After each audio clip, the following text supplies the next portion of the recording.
పోయిరమ్మా. నమస్కారం. ఇవి నవధాన్యాలు.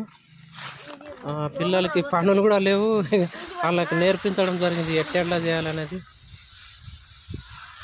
మొత్తం నవధాన్యాలు కలిగి వాళ్ళకు ఇప్పటి నుంచి చూపిస్తే ఏందనేది ఎట్లా అనేది తెలుస్తుంది. అందుకోసము నవధాన్యాలు అన్నీ మిక్స్ చేసి ఈరోజు భూమికి చల్లడం జరుగుతుంది.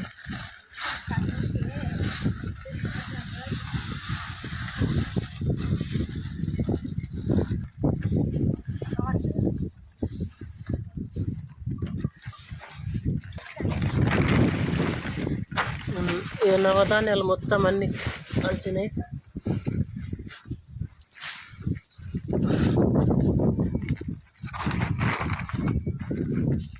నమస్తే, నా పేరు కుర్మయ్య, గోలాపల్లి.